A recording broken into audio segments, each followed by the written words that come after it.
喺市區咧，呢度都算市區㗎啦嚇。喺市區咧，好難揾得到咁嘅價錢嘅。咁通常石磨出嚟嘅腸粉咧，都係薄啲㗎。之前喺從化會寫嘅咧，會咯，我覺得係。哎呀，飲一啖先。係好香喎，同埋呢個迷迭香啊，定係叫乜嘢？應該係咁叫啦嚇。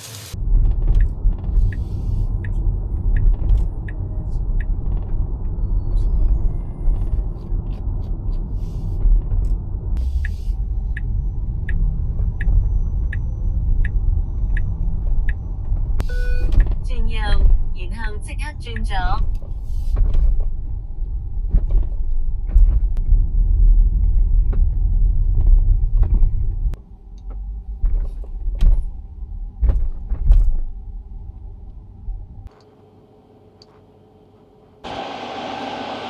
有個位我嚟充電啊！朝頭早7:17，好多人喺度充電㗎喎。咁點解咁早嚟咧？因為平啊，仲有好多的士大哥啊、網約車啊，即係的車咧，都係喺度充電㗎。哇，平到好驚人嘅。個位置係芳村塞把口，係啦。咁呢度都有段古仔可以講下㗎嚇。不過講下呢度點解要一早就走過嚟充電先。我今朝6點鐘起身，跟住兜咗阿媽去公園之後咧，咁我就過嚟啦。咁啊條路梗係好暢順啦嚇，好舒服嘅開得。咁啊然之後嚟到呢度咧就7點鐘咁啊擾攘一輪之後咧就充得到啊。因為佢呢度咧平嘢有唔好㗎嚇。佢試過，我已經第2次㗎啦。一插咗啲窗之後咧，咁就充唔入電，係啊。咁而且車機仲要重啟添，好奇怪嘅。就係喺我隔離嗰個哥哥都係咁樣㗎嚇。太慢唔得㗎嘛，佢個系統過唔到㗎。然之後再重新換個位就得啦。即係啲的士哥哥要開工㗎啦嘛。8點鐘之前咧都仲係好平嘅嘛，計啱啲時間差唔多㗎啦。平到點啊？5毫8紙。平時我哋喺屋企係1.2咯，5毫8啦，係啊，一般都唔止啊。咁啊，即係辛苦啲都要開車過嚟充電咯，係。呢段時間咁啊，即係維行下咯，都係咁噶啦。好大概充完個電係會充，因為佢用咗20%嘅啦，超過咁啊，大概會使費係即係充40度電嘅話，6毫紙嘅話就6毫紙40乘6毫咁咪24蚊咯，係啊，即係琴日去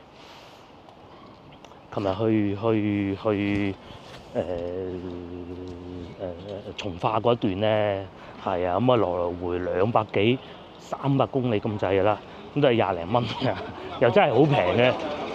如果你係用油嘅話，可能使到5毫紙咯。呢度淨係1公里啊嚇，呢度淨係需要1毫紙嘅啫。咁呢個係咪要一早嚟充啊？係咁㗎啦，冇辦法。即係你講緊係5毫紙成200公里咁先算啦，成嚿水。但係我而家只需要20幾蚊，咁啊著數冇理由唔攞㗎。你話少講，繼續行啊！呢度係一個生活區嚟嘅，塞把口，好多人咧揸住車嚟充電嘅。知咧再晏少少啊，都係9毫7都已經係好平喺市區。咁充到8點啊，9毫7㗎咯。咁呢個時段咧5毫8紙啊，係咪好恐怖嘅？喺市區咧，呢度都算市區㗎啦嚇。喺市區咧，好難揾得到咁嘅價錢㗎，沒如此㗎啦嚇。個個都係咁樣慳啲錢出嚟㗎啦。加之其實冬天會冇咁容易早起身得到，再加上條路又唔係好睇得好清啦，就唔嚟咁遠充電嘅。咁但係如果係夏天咧，6點鐘都未夠天就光啦，咁咪揸車出嚟充電咯嚇。咁咪已經晏咗，又兜阿媽去公園啊嘛。早餐方面我就唔食啦，充完電我兜翻去西華路先食，咁啊附近再行下睇下有咩睇。燒臘元記燒臘，咁前邊咧都係有幾間餐廳嘅，即係嗰啲粉麵檔啊嗰啲咯。我記得前邊有個腸粉檔好似幾好嘅，但係唔知喺邊定係已經執咗笠咧。行下先啦，佢下邊都係會有中國移動同埋廣之旅嘅。未夠鐘開門嘅，人哋而家太早啊，7點半。是如此，一個舊屋嚟㗎，佢翻新過㗎咋，呢啲9層樓都唔夠㗎。咁啊有啲係有加裝電梯嘅。其實我都冇行到咁遠啊。既然今日拍嘢就行遠啲，睇下前邊有啲咩睇。不過再往前行咧，就過橋啊，過翻去老婆會叫山頂嗰個地方，我記得好似係唔係好記得啦嚇。記錯咧，以前應該叫芳村區府嘅地方嚟嘅，都係老婆話我知嘅。錯啦，就係呢個名啊！大家會點讀咧？塞把口，我都係老婆教我嘅啫。因為如果佢唔教咧，塞字我仲認嗰隻巴，我會讀塞把口。但係佢就話叫塞把口咯。歷史啊，嗱資料已經揾到，其實通常都係讀資料嘅啫。你估我真係識嘅咩？咁啊，佢呢個名幾時出現咧？1931年啊，好勁啊嚇！咁當時咧，因為啲河涌啊同埋珠江交匯，修築防盜木閘門，嗰個木閘門就叫做塞壩，就係咁解啦。要防止嗰啲水盜啊，即係賊仔啊喺水路入侵啊，咁啊所以咧就有呢個咁嘅名㗎啦嚇。以前個名咧叫做御風圍廣東食品藥品職業學院，以前就喺呢度創辦㗎喎。因為有倉庫啊嘛，就方便咗好多。同埋呢度咧，其實都係好近石圍塘火車站嘅。同埋最大名鼎鼎嘅就係前邊嘅茶葉市場咯。再行嘅茶葉市場㗎啦。咁喺鏡頭正前方嗰度轉右過去咧，就係橋東小區。啱啱同老婆結婚嗰陣咧，咁其實佢住喺呢邊咧，大家都知嘅。嚟到呢邊咧都幾荒涼㗎。對面呢堆屋係有嘅，我記得當時好似係。不過大概係點我都可能記錯或者諸如此類啦嚇，唔重要。廢話少講啦，我都唔講咁多嘢，因為呢邊冇乜餐廳嘅，可能入到橋東小區會好啲。仲有18分鐘就充滿電啦，咁我翻去車嗰邊慢慢等。咁啊話18分鐘啫，其實可能會更耐嘅。而家先7點半。等陣我應該係會翻去西華路嗰邊食嘢㗎。嗰個應該係叫做牛佬嘅河粉啊！好多年未食過啦。趁住今日咁鬼早醒咗，就去食佢，因為佢都幾早開門㗎。跟住去飲個白切雞咖啡，希望人哋開到門啦嚇。社區咧好多人住㗎，哇！你睇下幾繁忙。咁啊鏡頭左邊過去咧就係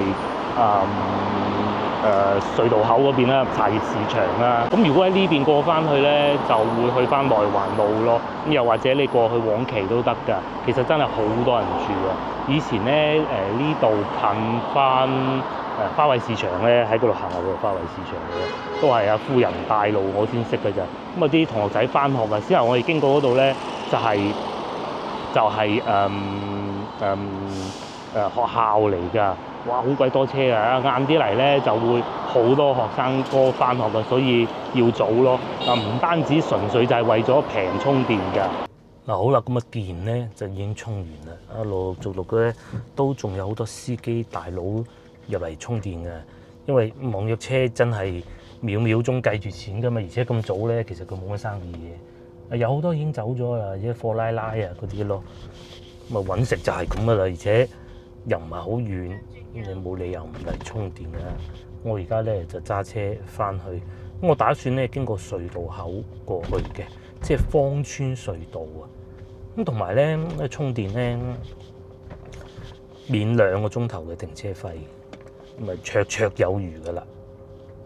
但係咧嚟到老城區呢啲咁狹窄嘅路咧，就一定要小心同埋小心，尤其而家係同學仔翻學嘅時候添啦。呢度已經算好嘅啦，呢個位置。我哋喺前面呢度轉右啊，係唔可以轉左嘅。哇！阿爺爺定公公啊，咁樣踩住部單車送個孫仔咯。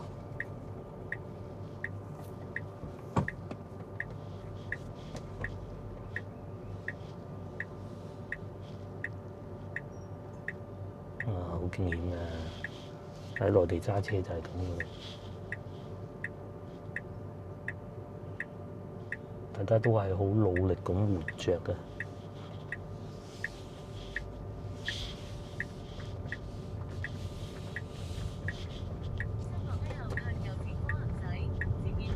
哇嗱，你睇下係咪先？即係真係要睇清楚嘅。我係要掉頭嘅，因為咧，如果行中山八路咧，其實係會好塞車㗎，塞到好瘋狂㗎。我就會喺呢度掉個頭。哇！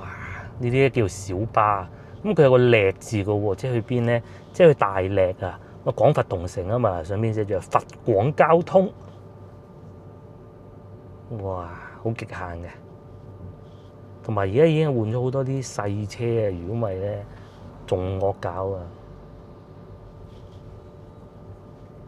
貨拉拉都想過嚟，打燈就俾佢過啦。如果唔打燈，我就一定唔會俾佢過。同埋仲有好多啲麥豆車嘅。啊！我行錯線添，咁就過翻去先啦。我應該係最右嗰條線嘅。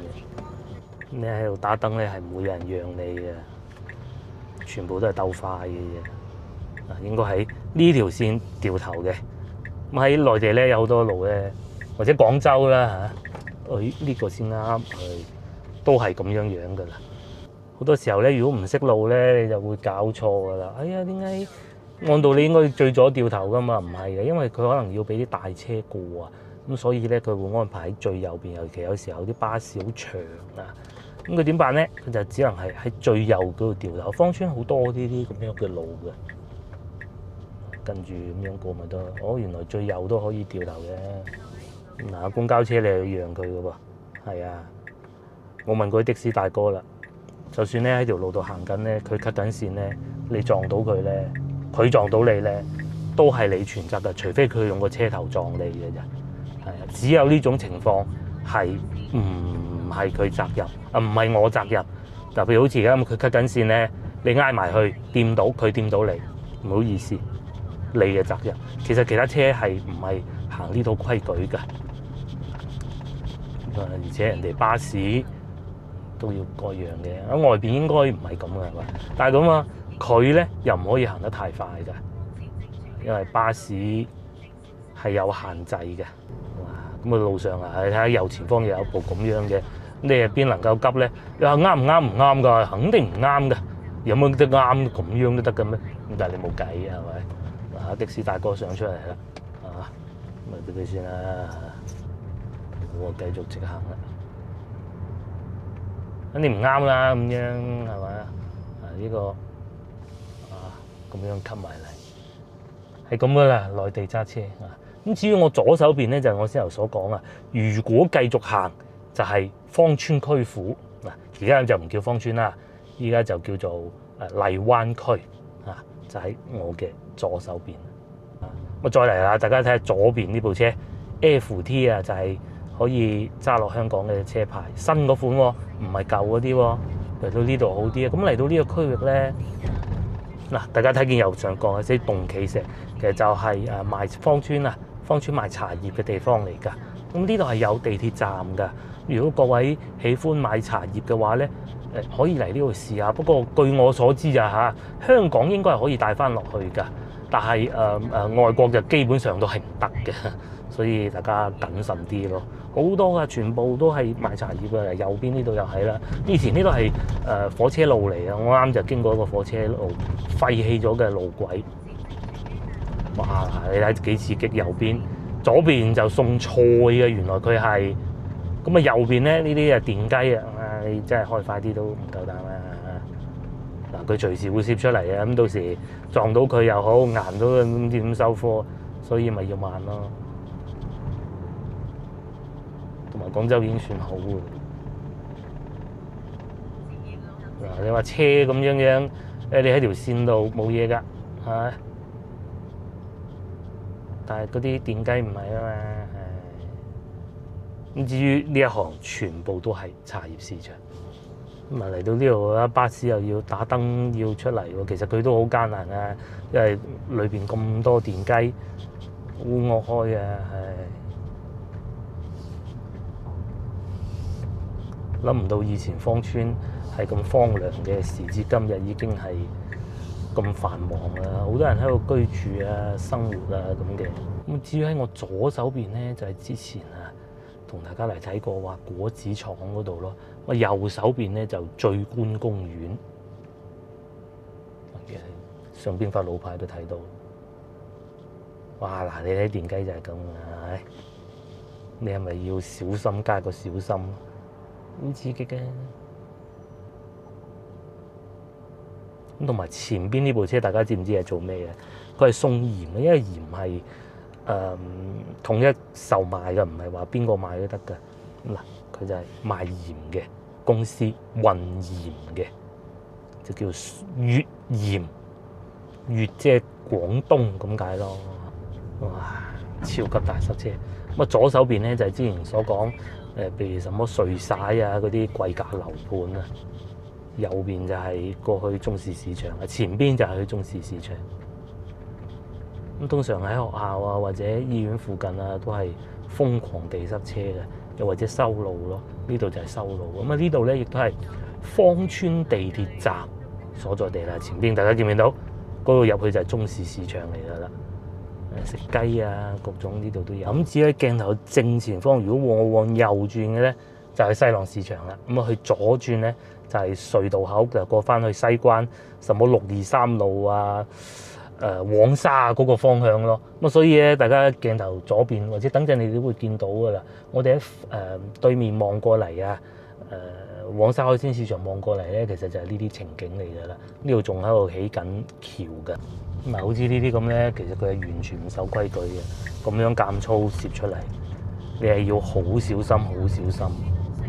塞車點啦，哇！因為佢點解咧4條車道變2條車道，梗係塞㗎啦。因為等陣我係要挨住右邊過啊，所以今日就行右邊唔行左邊咯。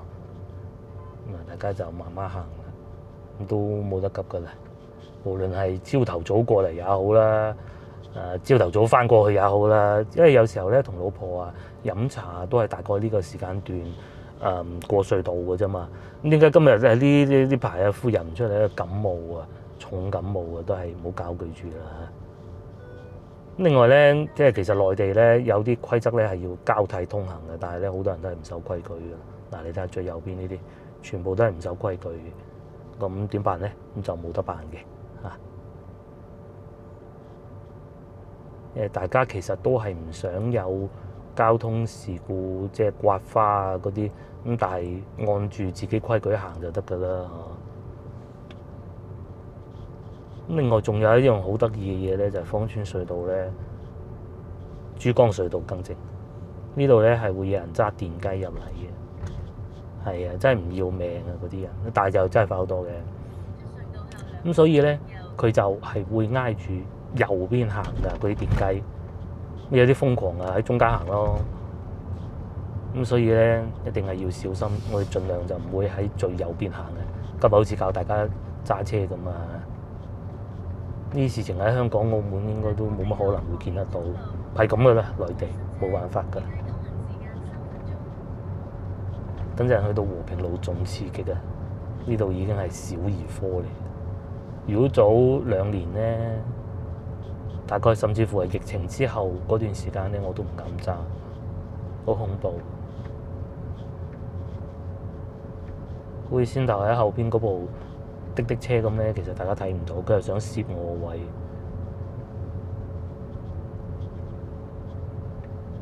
哇！你有幾慢開得？咁點解會咁慢咧？除咗我之後所講話電雞啊嗰啲可能存在因素咧，其實仲有巴士嘅，但係巴士佢係真係唔快得㗎。巴士通常會挨住右邊行嘅，通常佢都唔可以開得太快㗎，咁所以就會塞車咯。係啊，開得慢咯，好刺激㗎。我等陣仲應該係會經過永慶坊嗰度兜翻過去會快啲，就唔使兜和平路啊嗰啲咯，因為永慶坊有人看住睇住啲電雞啊嘛。好啦，終於出到嚟啦！一嚟到呢度變翻幾條車道，係咪又好暢順啊？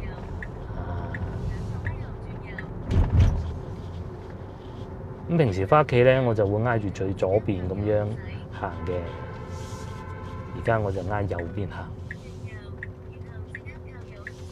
咁啊，面前呢度咧就係松貴路啦，大名鼎鼎嘅松貴路。好明顯，前面呢個滴滴車係唔識路嘅。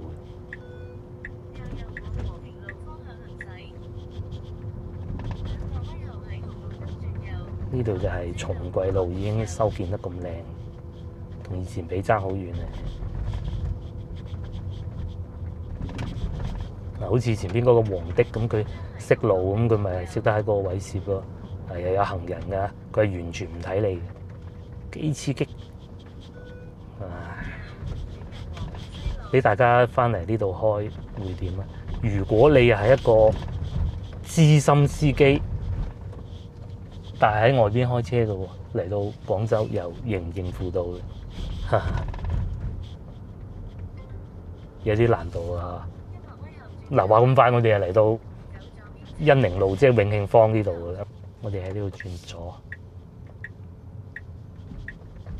哇！仲逆行啲，刺激唔刺激？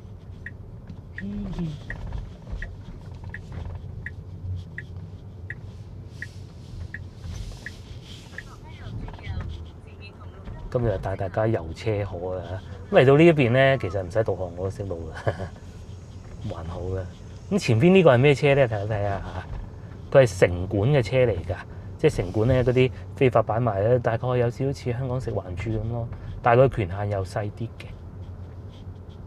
即係譬如話佢有人掉垃圾啊，咁其實佢係唔管得㗎，啊就係主要係睇啲擺賣啊、城市環境啊各種咁嘅咯。咁佢係開得好慢嘅，你又冇佢負㗎啦，啊！我又唔學得前邊嗰部車咁樣逆線行嘅。哇！全部擺滿國旗喎，大家知唔知點解？其實呢條片播緊嘅時候應該已經係勞動節啊。咁勞動節就係節假日就要掛國旗嘅。反而咧嚟到恩寧路呢啲咧仲好行啊，因為冇咁多電雞啊，反而即係冇咁多車啊、電雞啊各種嘅，係啊，就係前邊呢個城管慢啫嘛。其實快都冇用嘅，因為前邊又係要等等。咁同埋咧喺廣州咧，至少嚇禮讓行人咧，即係譬如話你去到斑馬線咁咧，禮讓行人咧其實係唔會有懲罰，除非你好惡劣咯。即係你阿叔過馬路係咁嘟佢啊，咁係唔得嘅。但係其實喺內地某啲地方係會罰㗎。係啊，哇！你撞着我真係好彩啊！我哋喺呢度轉右啦。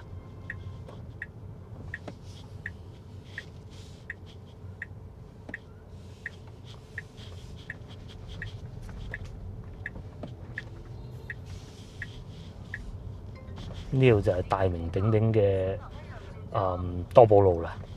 嗱，咁佢停住喺度要影張相先。啊，佢唔理你有冇阻住後邊揸車嘅啊。不過你話前邊塞車咁啊算嘅啫。係啊，啲交通就係咁嚟嘅啦。其實佢應該係落車影嘅，佢唔應該走正面做呢啲嘅。最左邊仲有個借款車咯，借款車就真係中意點停就得㗎啦。佢只要喺銀行門口，咁你又冇佢扶啦。刺激唔刺激？我左邊就係市場，我入去我自己都會唔睇燈、唔睇斑馬線就過嗰邊，有人唔準行斑馬線過㗎，係嘛？通常咧嚟到呢啲地方揸車咧，反而後邊架車又唔會吹得你太急嘅，因為大家都知道冇得話前邊好快去㗎啦嘛，冇乜好似之後嗰啲波子咁樣傻咗㗎，所以其實大家都係突然間變得好佛系咯。我哋喺呢度轉左，哦，佢仲埋站啦。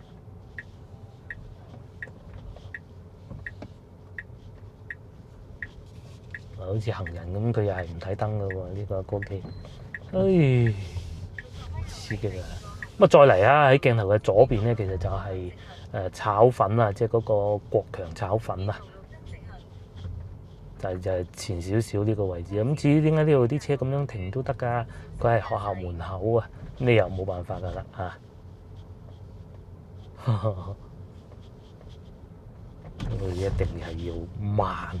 哇！仲有個三輪車添，三輪車前面仲有一部阿伯喺度。哎呦，冇講咁多啦。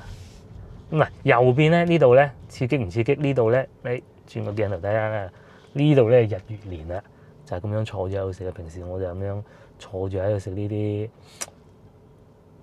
啲街頭美食啊，好正嘅。咁同埋咧有好多人啊，好多司機啊嚟到呢度咧都係唔識路嘅，咁啊所以就要慢慢諗下先咯。係啊，嗱，阿叔又踩埋架單車出嚟咁樣，啊同埋呢條咧單行線嚟㗎，所以係可以行呢邊嘅。咁啊話咁快又翻嚟龍津路啦。咁隨時咧啲車都係會停低嘅。咁香港啊梗係唔得嘅，我知道。但係內地咧，只要唔係鹽管路，其實都可以嘅。佢停落客啊，個客話：我喺前邊落啊，阿叔啊，我要去買嗰隻豬斬料好靚啊，咁樣。咁佢隨時會停低嘅，係啊，佢唔需要俾任何燈號你。咁但係咧，就唔好停咁耐咯。我哋喺呢度轉右。咁啊轉咗右呢度咧，就已經係嚟到我哋之前食嘢嘅津啦。咁啊，而家呢個時間段梗係未有人排隊住嘅，冇咁瘋狂嘅。咁與此同時，我哋亦都嚟到龍津路啦。哇！右邊呢度就係津，好刺激嘅呢度又係。不過還好啊，龍津路我都比較熟，冇乜困難。咁又有車掉頭喎，咁但係咪唔得咧？又得嘅喎，佢又真係，因為嗰度黃線嚟嘅嘛，後邊仲有個救護車喺度閃緊添，刺激唔刺激？阿伯喺前面踩單車，呢邊咧就有個同學仔去春遊啊！哇，塞到條路滿晒，咁到時消防車出嚟點辦？我問，係咁嘅，都係冇咁多怨言啦嚇。用一個角度去欣賞下呢個城市。咁至於我停車就喺前邊，轉入去就到啦。嗱，就算前邊呢個的士哥哥其實都開得好慢。哦，佢落下，又唔係落下，又落下。呢度鹽管路點落客咧？又咁仲有啊！嗱，前邊巴士埋站，佢已經係駛走啊。如果唔係咧，埋站你必須要等，都正常啊。佢唔會話喺人行路度斬少少出嚟俾你埋站。我又翻到嚟西華路呢邊啦。咁我而家所在位置係太保直街啊。你行過去咧就西華路嚟㗎啦。今日我去食乜嘢咧？我去食牛三星湯河粉。如果一路有睇我影片嘅觀眾嘅頻道咧，大家記唔記得我第一次去拍攝食嘢嘅咧？竟然其實係食呢個嘅嚇。我當時係喺西華路市場對面㗎。咁啊後尾咧又唔知係搬咗原班人馬，抑或係點啦？咁咧佢就有兩個地方我知道。第一個咧就過翻去西華路裏邊。而家都仲係有分店，我有姑且當住佢係分店先啦嘅一間食牛三星湯河粉。另外一個咧就係呢度，究竟佢哋係咪同一個老闆咧？我真係唔知嘅。就喺呢度過去鏡頭嘅右邊啊，就係廣州市第4中學啊。呢橫街窄巷裏邊嘅，其實西華路咧唔單止淨係嗰條街嘅網紅美食㗎，係入到嚟裏邊咧。反而仲有更多更隱世嘅美食咯。上方就係學校裏邊嚟㗎啦。我今日去呢個究竟係咪我最初去食嗰間咧？我真係唔知啊。其實喺嗰一集嗰個應該係有直播嚟嘅，嗰個影片拍攝之前咧，我已經去過好幾次呢間食牛三星湯河粉嘅地方㗎啦。咁味道我肯定係記得嘅。所以咧，究竟係分店啊，有陣時係個名亂起咧，不得而知。都去到間鋪頭，我就知道係定唔係嘅啦。咁喺前邊轉左，咁嗱，我估㗎咋嚇，應該唔係我而家去緊呢間嘅。不過點都好啦，去到再講。同埋咧，地圖軟件講咧，佢未開工嘅，咁刺激，就行少少啊，就係西華路市場嚟㗎啦。咁我哋今日喺呢個路口過嚟咯。都好少喺呢個路口行過嚟啊！燒2.3蚊、4蚊，睇好多呢啲體驗館啊！好多時候咧，唔好講嚇，即係做下啲長者生意咁樣啦，上下貨咁啦。呢度已經算少噶啦，呢邊就係市場。朝頭早梗係多人啦，算少噶啦已經。最初佢哋嗰個牛佬，我哋會叫翻牛佬啊，其實就喺前邊賣香蕉嗰個位置，不過已經冇做好耐嘅啦。概就係呢幾格啦，我講以前啊嚇，大概就係呢幾格啦。咁已經變咗咁樣噶啦，賣魚嘅，咁肯定唔係呢度噶啦。咁我哋只能行翻出去外啲，一路直行轉左咁就會到得到。話都好耐未試過朝頭早嚟西華路咯喎，仲有賣清明花。翻嗰個位咧都會有個牛雜佬喺度賣牛雜嘅，不過嗰個就會貴啲，同埋主要係牛雜啊，唔係牛三星。差唔多端午節咯喎，食粽啊！呢個牛雜咧，據說都係唔錯。之後咧就翻嚟西華路啦。哇！開門未啊？如果未就去食嗰度有個腸粉，我想食好耐。班好懶㗎，呢個老闆佢唔係成日開門咧，賺得錢多我估。嗱，真係未開門啊！佢10點先開門㗎。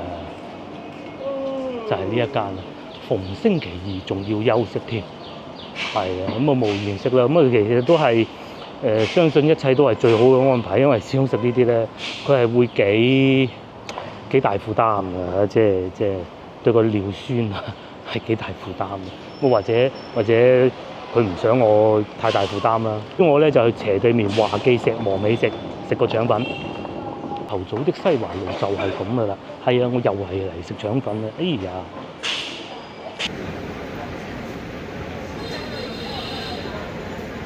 我又入咗嚟啦，咁啊，我已經點好餐嘅一個皮蛋瘦粥，哇，平啊8蚊嘅，咁啊肉碎腸粉都係8蚊加蛋，再加2蚊，咁啊總共18蚊嘅。咁同埋咧呢度咧都係會有柴魚粥，好彩。皮蛋瘦粥咧，我都好喜愛嘅，就係咁樣，哇，都幾大碗喎。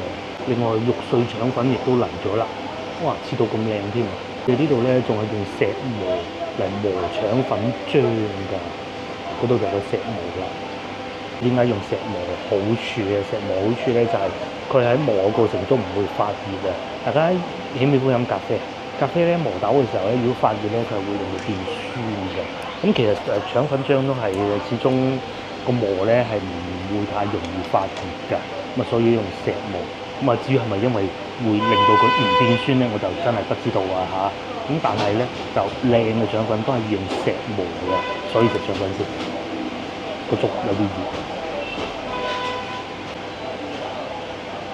咁通常石磨出嚟嘅腸粉咧都係薄啲㗎。之前喺從化見到嗰個咧，我都好意外，佢都係用石磨㗎。哇，薄到咁凄涼嘅！整條西華路咧，出名嘅美食店咧，當然有不少啦嚇。翻去10幾20年前咧，呢度咧都係得嗰幾間係好出名嘅啫。什麼珍豬腸粉啊咁嗰啲咧。咁其實咧，呢度華記啊，都係其中一間嚟嘅。首先咧，佢真係好滑嘅，但係咧佢就唔係用窩攬拉嘅，咁啊分別其實唔係好大嘅。咁但係窩攬拉咧就好似係傳統啲咯，薄係一定夠薄㗎啦嚇。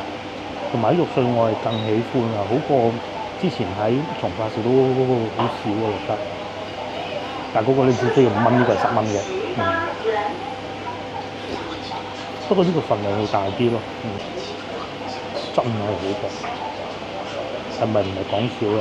如果你嚟西華路咧，你又唔喜歡去嗰啲咩網紅店啊嗰啲咧，其實啊腸粉啊，我講呢一間係一個選擇。之前我仲講過一次就話，西華路好似冇乜好嘅腸粉店同雲吞麵店，雲吞麵店已經有幾間嘅，腸粉店好似冇喎。其實呢度就係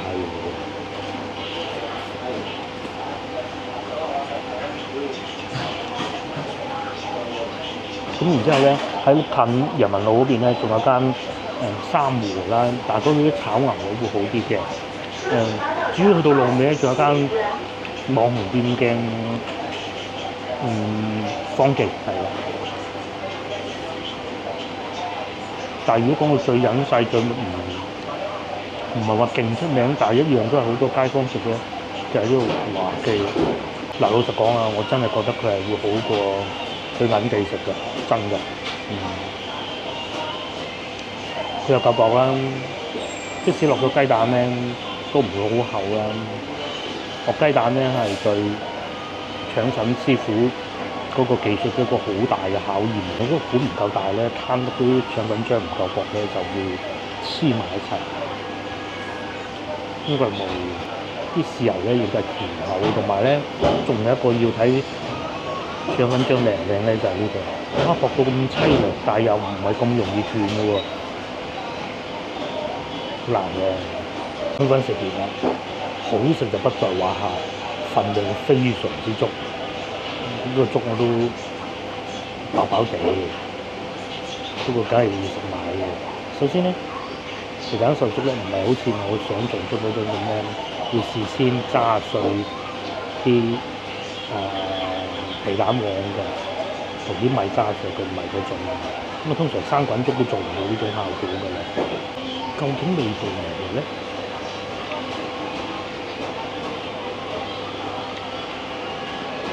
我就係一個我老婆煲嘅皮蛋瘦粥啦。佢又唔識得用我之後講嗰種辦法嘅。都好食嘅，都好食嘅，生滾嘅。不過如果有俾我重新揀過嘅話，我會揀及第粥或者艇仔粥。就食完一輪啦，咁而家咧去飲杯嘢，飲咖啡。之前有觀眾都去試過㗎，係啊，佢試完啱我又遇到佢啊。咁嗰個叫做白切雞咖啡，哇，好刺激啊！成個白切雞擺落咖啡度，其實唔係杯上邊嗰個啫喱嚟嘅，咁又可以賣貴啲㗎啦。咁試下都無妨嘅嚇。今日天氣都不是太好喎，天黑鬼晒咁。嚟放假先至落雨，其實通常咧5·1都係咁㗎，即係5月份啊嘛，5月份咧係會好多雨水嘅，4月、5月。不過通常咧啲雨咧都係灑幾滴嘅啫。大家記唔記得我去從化嗰一集情況就係一模一樣㗎啦。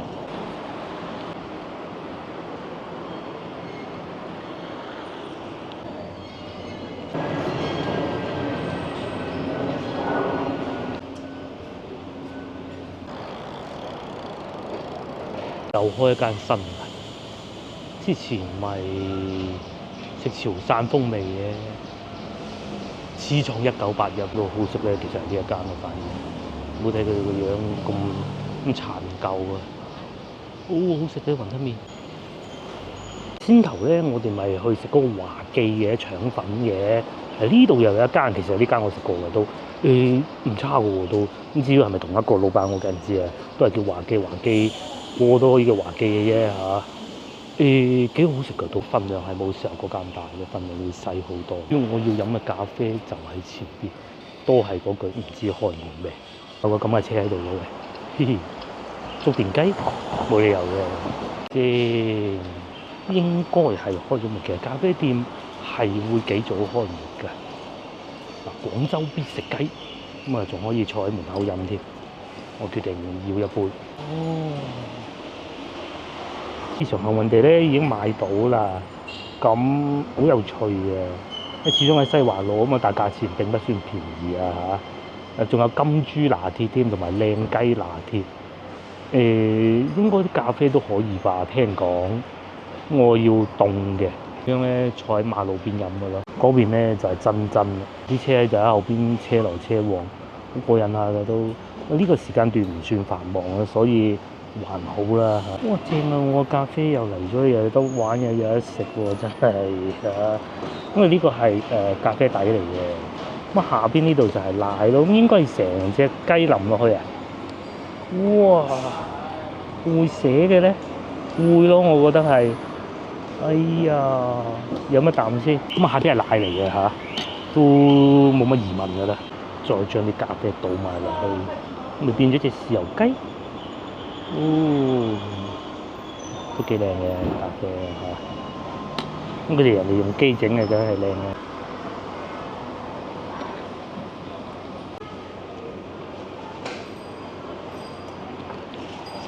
都幾好。嚟到呢個啦，呢個咧就其實嚟之前我都已經知道嘅，佢用粟米澱粉啊咁樣整嘅一隻雞嚟嘅。哇！仲有條竹籤篤住嘅，要浸落去啊，應該唔使嘅，其實就咁樣食㗎咋嚇。啊！食大肥雞，連嗰啲雞皮都做到出嚟。啊，反而呢個噱頭多啲喎，即係少量甜味，似一個蛋糕咁樣嘅底嘅。都幾過癮，乜貴啲啊！但係咧有好多嘅錢咧，都係因為喺西華路啊買下後邊啲車來車往咁樣飲咯。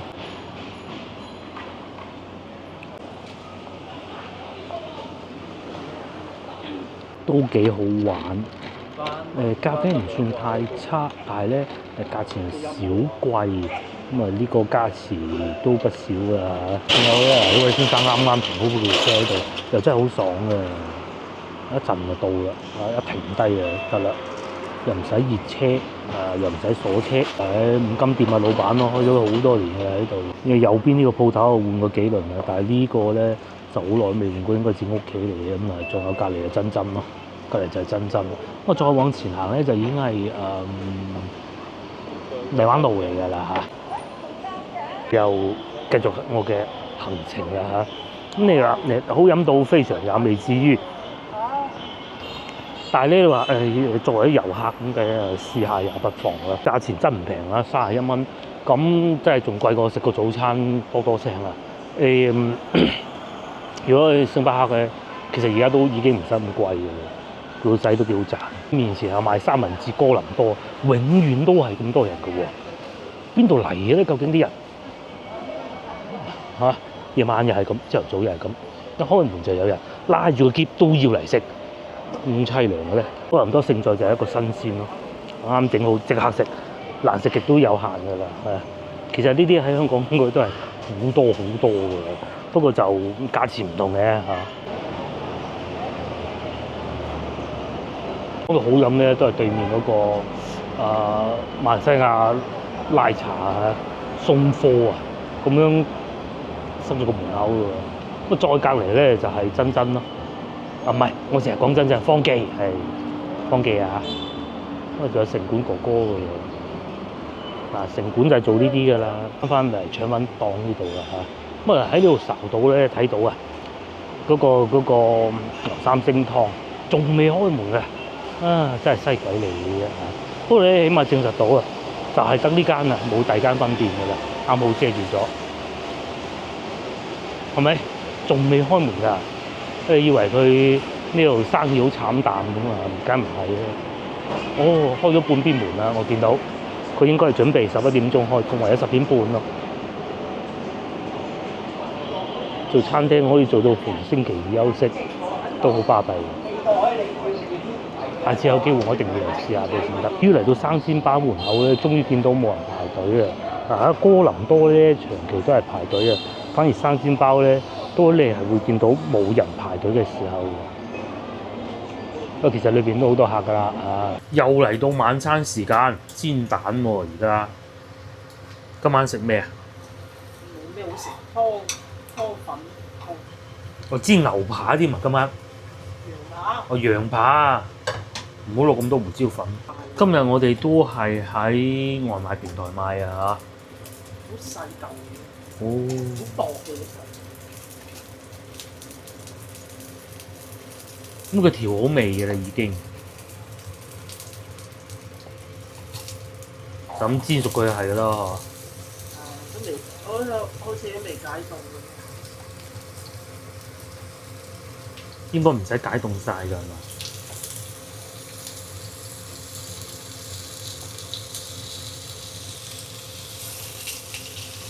大廚咁喎，其實呢啲係懶人飯啦，就咁擺落去咁就係㗎咯喎。咩都等晒落去啦，嘿嘿，係好香喎，同埋呢個迷迭香啊，定係叫乜嘢？香應該係咁叫啦嚇，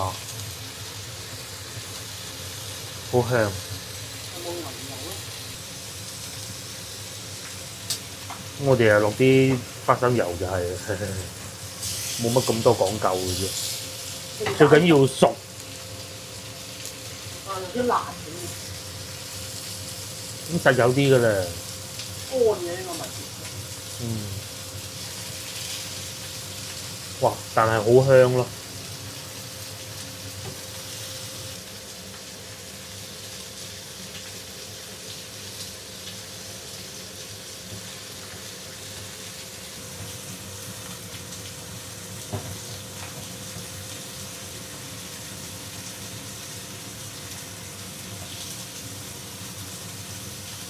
哇！好似咁快就熟咁啫，佢好薄㗎嚇，佢唔係好厚。呢度有啲食，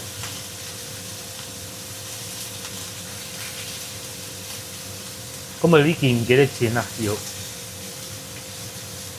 好似係29，29蚊啊！ 29蚊4件啊！哦，咁啊抵食喎。係啊，喺嗰啲平台啊嘛。因為唔考慮價錢啊，講品質就唔啱嘅啊。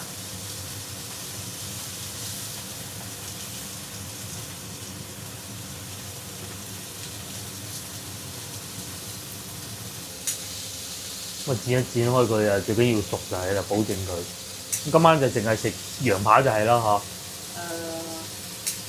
仲有冇其他？即食麵。即食麵。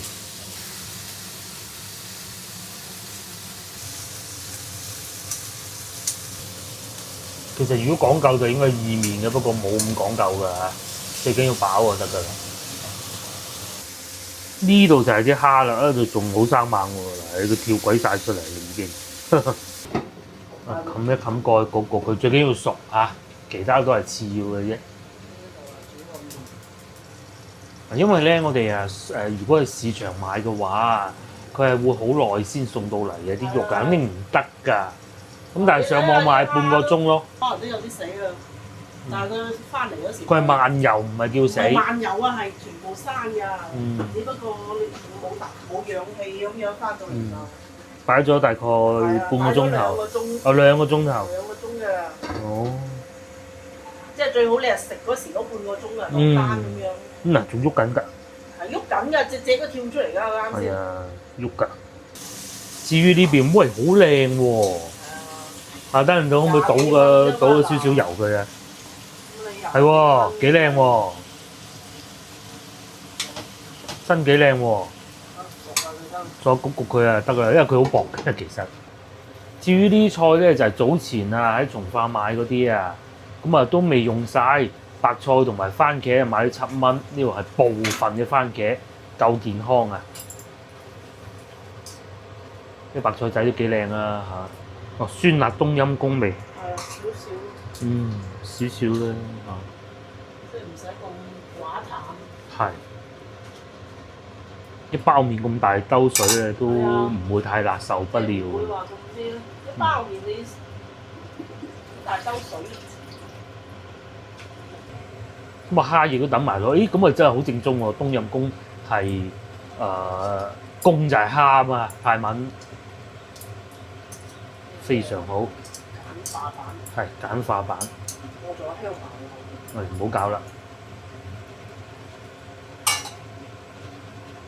咁啊最尾落埋個麵，咁啊食得㗎啦佢。係啊。正。有啲味，有啲香味咁解嘅都係。係煮翻個掛麵，中間嗰個即食麵。湯底還湯底。係。呢啲啊麵嘅湯。呢啲又唔要嘅呢啲。咁啊放翻落去咪得咯。係，就將個麵煮好咗，擺翻去嗰個豉油煮好嗰兜嘢嗰度。係啦。咁啊即食麵同埋掛麵撈埋一齊煮就得㗎，冇乜所謂嘅。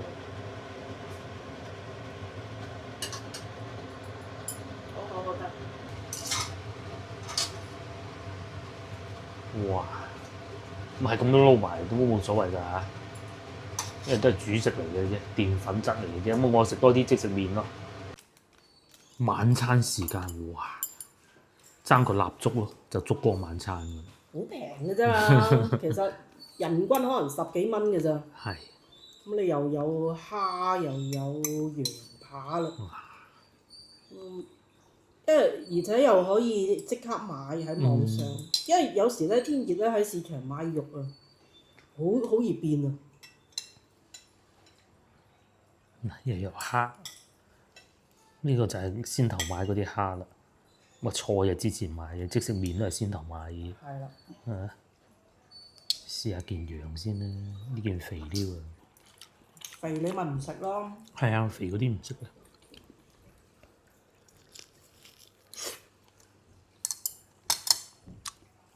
唔肥嗰啲好好食，因為香草配搭得好好。呢個就係我哋嘅晚餐。但肥唔好食嘅。係肥咧就慢慢咬甘香。